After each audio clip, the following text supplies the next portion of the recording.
¿Conoces algún indeseable? ¿Te estás olvidando de la superabundante gracia de Dios?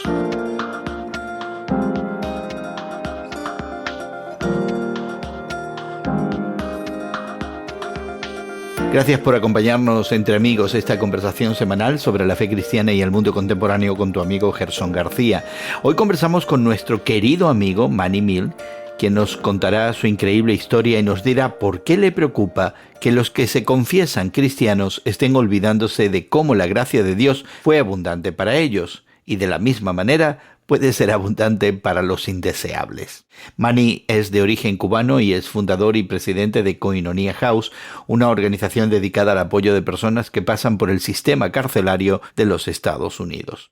Pero antes te invitamos a suscribirte gratuitamente a nuestro podcast que encontrarás en tu plataforma de podcast favorita. Descarga y escucha regularmente Entre Amigos con Gerson García en Spotify, Apple y YouTube. También nos ayudas grandemente si compartes nuestra conversación en tus redes sociales y así permites a tus amigos, a tus seguidores, a tus familiares participar también junto a nosotros. Manny, es un placer tenerte con nosotros en el día de hoy. Bienvenido. En Cuba se dice que donde se cae un cubano no resbala un mono. Yo no sé muy bien lo que eso significa, pero no te voy a preguntar. Bueno, en este día, Manny, yo estoy consciente de que muchos de nosotros en la vida cotidiana tenemos preocupaciones. Se dice que en Estados Unidos, hoy más que nunca, y fíjate, se dice que en Estados Unidos particularmente, y yo creo que es verdad eso también en el mundo desarrollado occidental, en Europa, que los trastornos de ansiedad, el estrés y la ansiedad, nos está matando. Entonces, 100%. Desde la perspectiva de la fe, muchos de nosotros nos cuesta reconocer que a veces hay cosas que nos preocupan, y que nos preocupan más de la cuenta. Yo recuerdo a mi papá, que fue ministro del Evangelio, fue pastor por casi 5 décadas. Él me confesaba, ya yo siendo adulto, que había momentos donde él se despertaba en mitad de la noche preocupado. A veces eran cosas personales, a veces eran cosas ministeriales, a veces eran cosas de la vida cotidiana, las finanzas, ¿verdad? La educación de los hijos, el futuro. Y la gente inmediato. Que él estaba en la iglesia. La gente que él cuidaba en la iglesia. Sus ovejitas. Sí.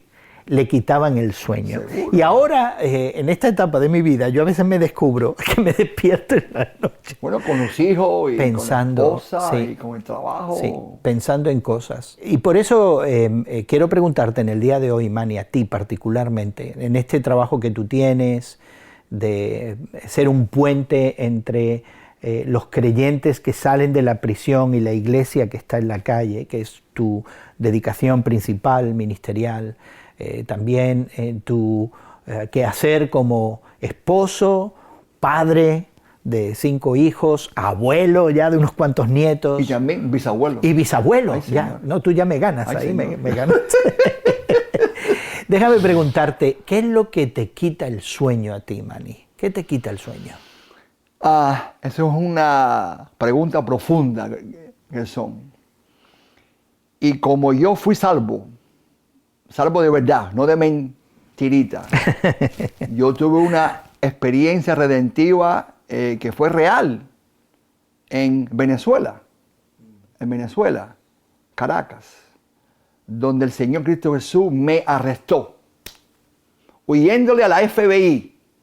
¿Tú estabas refugiado en Venezuela huyéndole al FBI? Yo estaba huyéndole a la FBI. 55 años que me iban a dar en la prisión. Más 5 por el escape. Yo me la escapé de aquí para Puerto Rico. De Puerto Rico cogí mis pasaportes americanos con mi esposa embarazada y con mi hijito Manny Jr. De ahí nos fuimos para la República Dominicana. De ahí para Bogotá, Colombia, Medellín, Colombia. Digo, bueno, a lo mejor voy para España, porque como yo me fui de Cuba para España primero, digo, no, eso es muy lejos. Entonces oí que había muchos cubanos en Venezuela en aquel entonces. Y Venezuela no tiene tratado de extradición con Estados Unidos, era un refugio para ti. Y los cubanos y los venezolanos tenemos la misma música, la misma cultura, ¿tú me entiendes? y la mitad de Venezuela era de un cubano que tenía la pesicola y tenía supermercado, así que me planté allí y en un mes, sin conocer a nadie, huyéndole al FBI, que siempre estaba, tú me entiendes, sigiliado, como decimos en Cuba, ¿no? Monté una cafetería cubana, cafecito cubano, con medianoche, con la croquetica cubana, con las arepitas, ¿tú me entiendes? De Venezuela, con carne mechada, ¿tú me entiendes? Y 2 meses más arriba monté el Rincón de La Habana de lujo, con metredí, con capitanes y con todo. Así que tenía la cafetería abajo, arriba el restaurante. Y yo pensé que esa debe ser mi casa. Ya te habías escapado ya, entonces. Y mi hija menor, Cecia, me nació allí. Me nació allí. Entonces, mi mamá era santera, espiritista, brujera. ¿En Cuba? En Cuba y en Union City, Nueva Jersey. Y ella se convirtió y comenzó a orar por mí. El día que ella fue convertida, que fue y oyó el evangelio en la iglesia, volvió esa noche para su casa, ¿verdad? Y limpió la casa de los santos. Todos los santos lo botó, lo rompió, el aguardiente, el coco, con el tabaco, con las 7 potencias africanas, con los 7 pañuelos, muchas. Yo hacía las sesiones con ella, los despojos, ¿tú me entiendes? Y mi mamá era muy fina, era muy fina, pero cuando estaba en el tránsito de los muertos, de los demonios, ¿no? Mi mamá se convertía en otra persona. Mi papá, de veras. Mi papá fumaba tabaco, pero en mi casa no lo podía fumar, porque mi mamá lo botaba para afuera. Pero cuando venía el Congo o la conga, que ahí le pasaba por ella, soplaba todo el humo. Ella se ponía así, con las piernas abiertas así, la voz le cambiaba, yo lo vi con mis ojos, y me pedía un tabaco. Y ella se fumaba el tabaco y con el humo limpiaba la casa y limpiaba la atmósfera. Y todo esto, demonio, luz y progreso. Luz y progreso. Yo me crié en eso. Pero un día fue a la iglesia, oyó el evangelio, pasó adelante, se arrepintió de sus pecados, llegó a la casa, limpió la casa completa, la esquina y todo, y se convirtió en una mujer de Dios. Y comenzó a orar por mi salvación, por mi papá, por mi hermana, por mi tío, por mi familia. Y mientras ella más oraba por mí, peor yo estaba. Pero no se rindió, siguió para adelante, siguió orando con persistencia. ¿Tú me entiendes? Y el Señor permitió que yo me fuera para Venezuela, y allí 2 años yo estuve allí, y en los 2 años eso, el Señor oyó su clamor, su oración, y me salvó. Y me salvó. Y yo lo dejé todo, dejé el restaurante, lo dejé todo, volví para acá, la FBI me esperó en la puerta, en el aeropuerto Kennedy, en Nueva York, me arrestó y me rendí. Me rendí. O sea, tú te regresaste solito de Venezuela. No, el FBI no te encontró. No, yo vine porque, a entregarte, viniste porque mi papá me llamó y me dijo: Manolito, vino a verme un agente puertorriqueño de la FBI. porque yo lo tenía mangado. Porque, mira, una mitad de verdad es una mentira completa.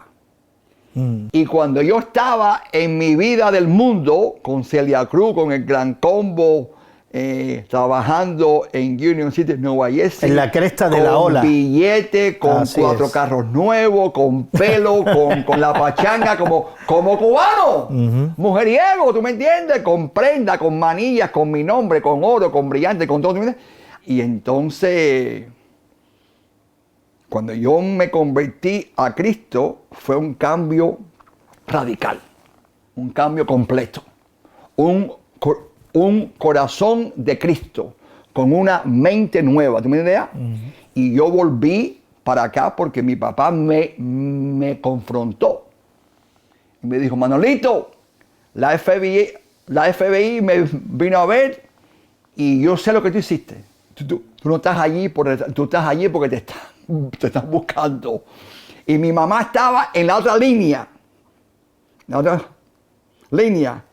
Y en el medio de la conversación me dio el evangelio a mí, a mi papá, y los dos nos convertimos a la misma vez. ¿En el teléfono? En el teléfono. Yo en Venezuela y él en Union City, Nueva Jersey. Y mi mamá me preguntó, bueno, Manolito, ¿cuándo vas a volver para acá? Dijo, ¿tú estás loca, vieja? Si vino para acá, me van a coger, tú estás loca. Y me dio un versículo. Nada más con versículo, nada más. Hebreos 13:5. Me dijo, Manolito, la palabra de Dios dice, de que Dios el Padre nunca te dejará y nunca te desamparará. Va a estar contigo. Eso me dio, Gerson, suficiente coraje para dejarlo todo y meterme en un avión. Un avión con mis hijitas chiquiticas, con mi hijo chiquitico, con mi esposa Cecilia, y volver para acá, y la FBI me estaba esperando con mi papá y con mi mamá en el aeropuerto. Y yo me tiré, cuando tú te vas a la piscina o vas en el mar, ¿no? Que te tiras completamente de cabeza así, y te tiras para que te bañes completico. Yo hice un compromiso con Dios. Padre, si tengo que hacer los 55 años, te voy a servir en la prisión. Y Dios me ha sorprendido en una forma tremenda. Entonces yo no tuve que escoger en lo que iba a hacer. El Señor me llamó a servir a aquellos que yo dejé atrás en la prisión. Y hay prisioneros en todo el mundo. Así que yo he viajado todo el mundo. Pero especialmente en este país porque hay tanta gente en la prisión, ¿no?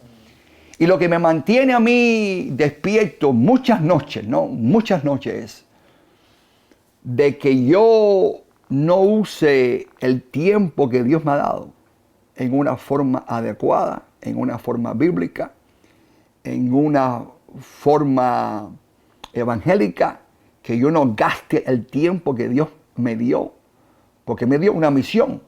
Y el tiempo es corto. Los días son cortos.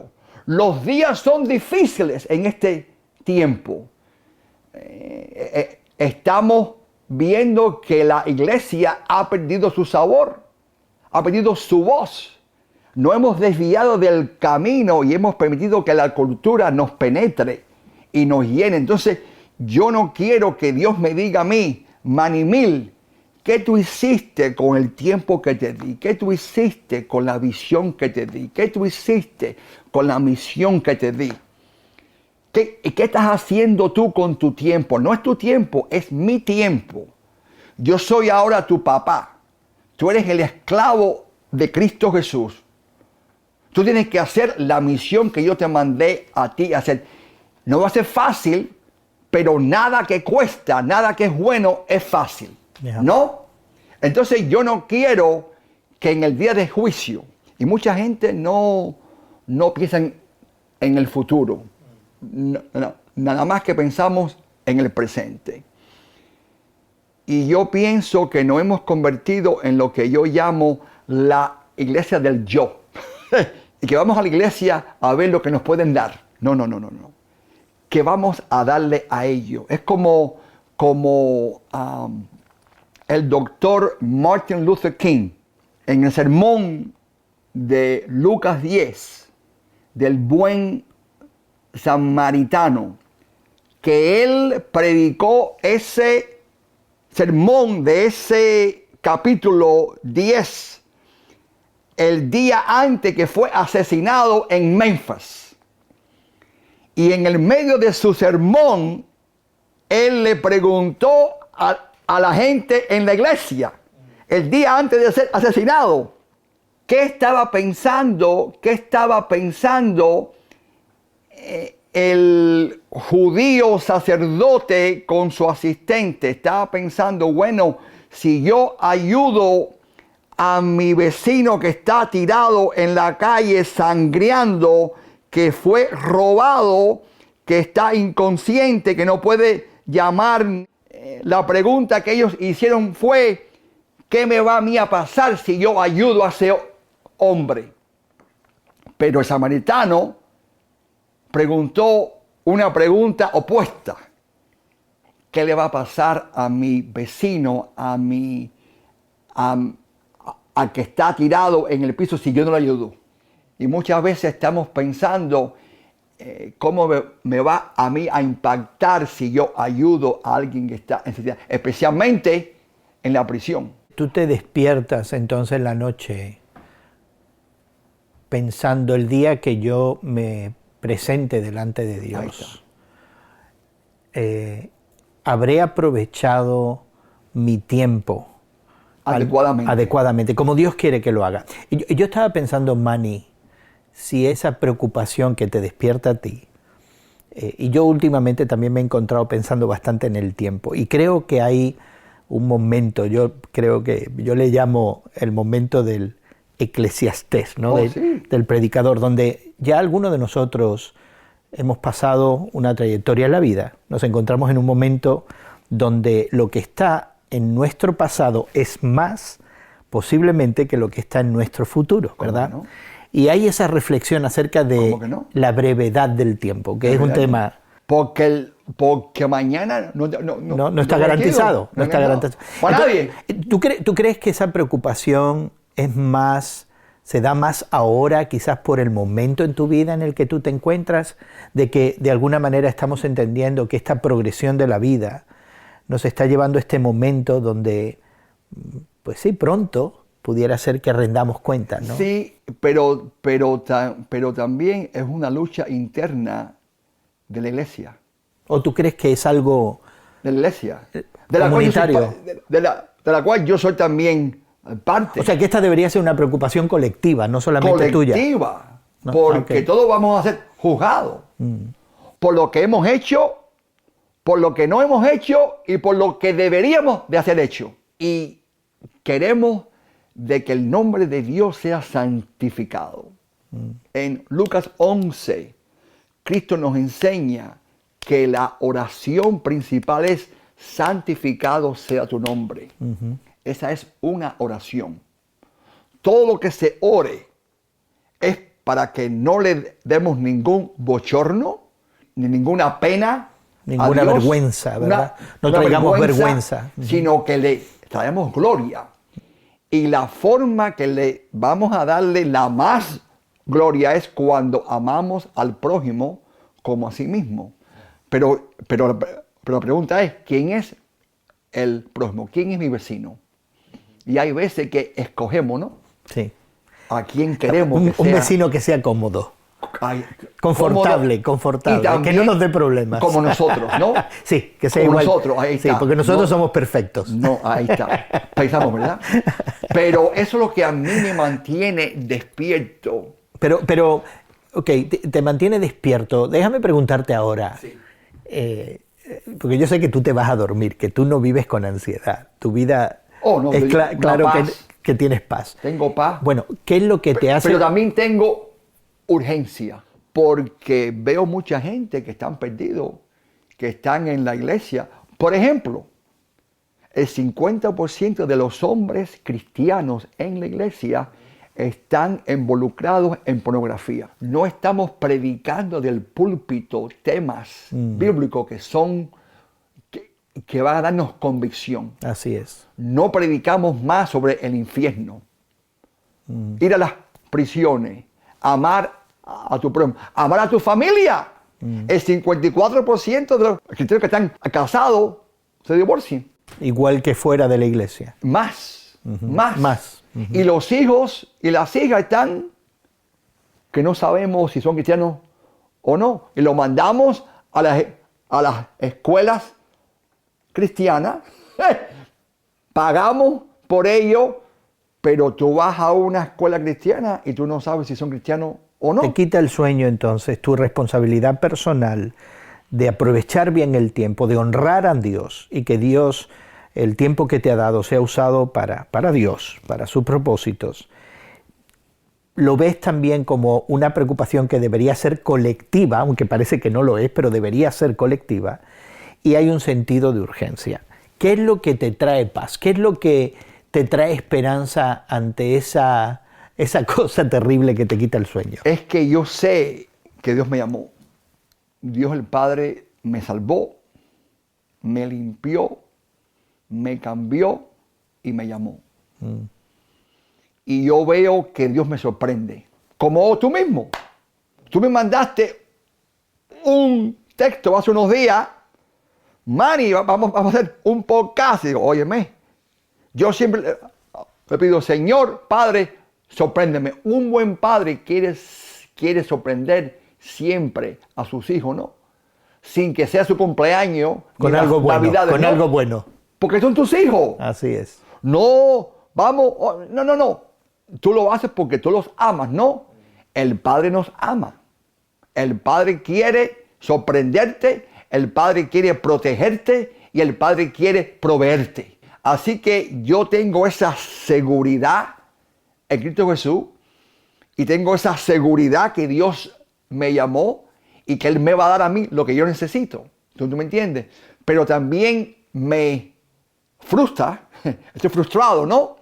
Porque la gente que deben de estar envuelto conmigo en el ministerio, porque tenemos la misma Biblia, el mismo mensaje, el mismo bautismo, el mismo poder, ¿no? Del Espíritu Santo, no ven lo que yo veo. Yeah. Digo, óyeme, ¿están ciegos? ¿No lo ven?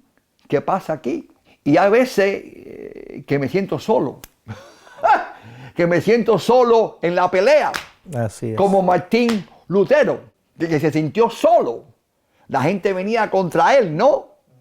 Y hay veces que me siento solo en esta batalla. Yo creo que quizás una clave, sí, perfectamente, porque es una experiencia también que yo comparto muchas veces, pero creo que para mí una de las claves es que el ejercicio de la gracia de Dios que es manifiesto en mí, que yo sé que Dios ejercita su gracia sobre mí, me tiene una paciencia increíble, yo confío en que también es algo efectivo en los demás. En que hay un propósito más allá. Y el Padre ha usado esta batalla interna y esta batalla con la iglesia para cambiarme a mí, para que me calibre, ¿no?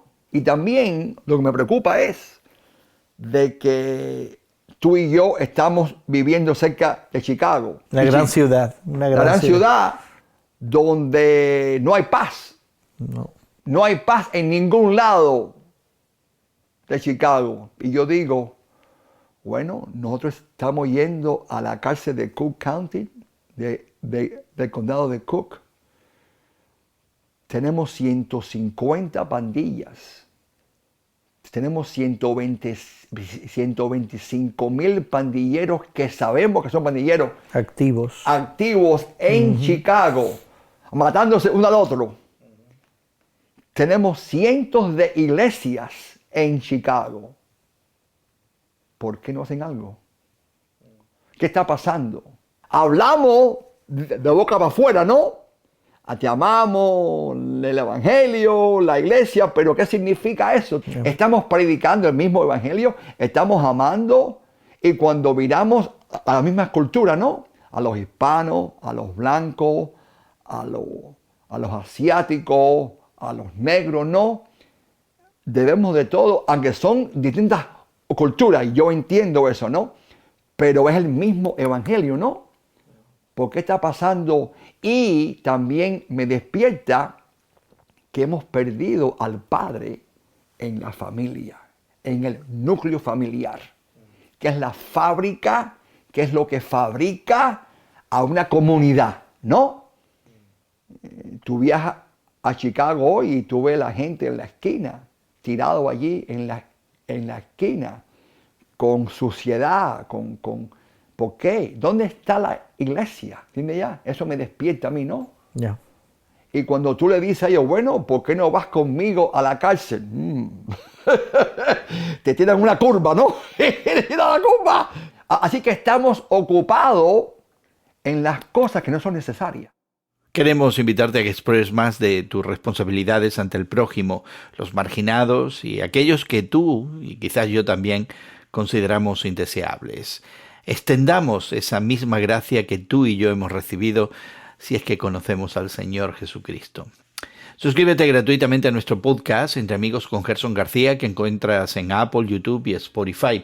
En estos sitios también encontrarás los enlaces a algunos recursos que mencionamos en nuestra conversación. Podrás dejar tus comentarios y encontrar en nuestros archivos otros temas que pudieran interesarte.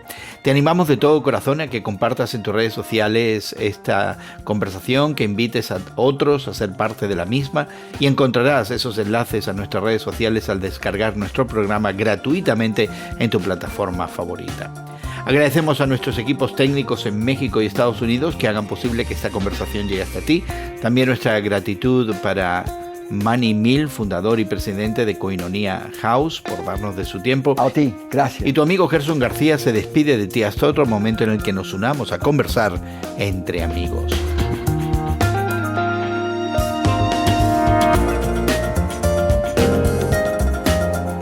Entre Amigos con Gerson García es producido por Eventual Media y distribuido por Radio Moody para ministerioreforma.com.